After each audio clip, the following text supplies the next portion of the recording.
Ayaan, a young man barely old enough to shave, was a fixture in the bustling court of Emperor Akbar.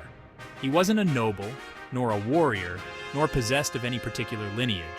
What Ayaan did possess was a mind that burned with the fire of 1,000 suns, a thirst for knowledge that could never be quenched. His keen intellect and gentle demeanor had drawn the attention of the emperor himself. Akbar, known for his wisdom and his penchant for surrounding himself with brilliant minds, had appointed Ayaan as a royal scholar. Ayaan's days were spent in the sprawling royal library, poring over ancient texts and scriptures. He devoured knowledge from across time and cultures, immersing himself in philosophies and histories. He drank deep from the well of wisdom, his mind becoming a treasure house of knowledge. Yet he remained humble, always aware that the more he learned, the more he realized how much he didn't know. One afternoon, as Samrat Akbar sat engrossed in a particularly intriguing scroll on ancient Persian law, a heated debate broke out near the library's entrance. He tried to ignore it, to lose himself in the words of the ancients, but the voices rose, their tones turning sharp and accusing. Curiosity piqued, Akbar cautiously peered around a towering bookshelf. A group of his advisors were embroiled in a fierce argument about the very nature of justice. One faction, led by the stern-faced General Rahim, advocated for swift and decisive punishment. Justice, they argued, was a dish best served cold, a matter of retribution and maintaining order through strength. The other group, headed by the compassionate yet shrewd Birbal, the emperor's closest advisor, urged restraint and understanding. Justice, they countered, shouldn't be about vengeance, but about rehabilitation and the restoration of balance.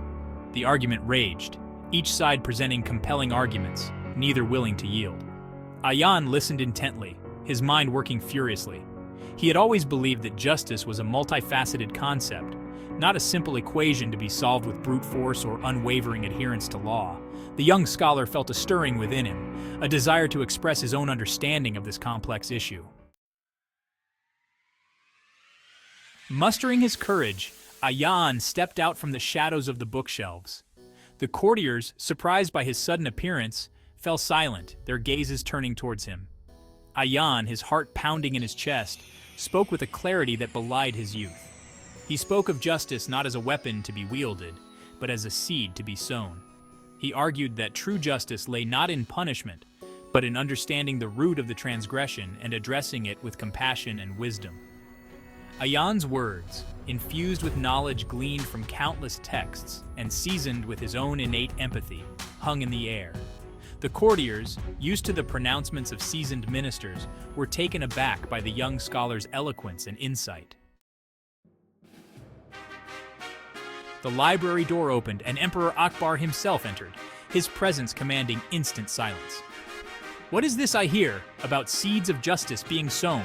he inquired, his eyes twinkling with amusement.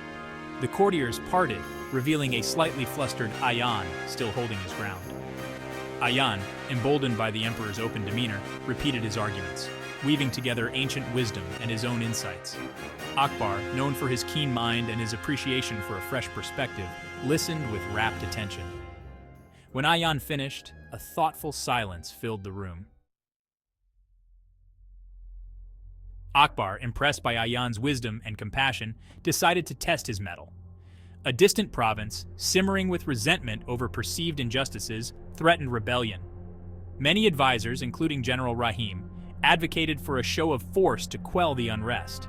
Ayaan, however, urged caution. He argued that true peace could only be achieved by addressing the root causes of the discontent. He proposed sending a delegation led by Birbal to hear the grievances of the people and to find a solution that addressed their concerns. Akbar, trusting in Ayaan's judgment, agreed. Birbal's mission was a success.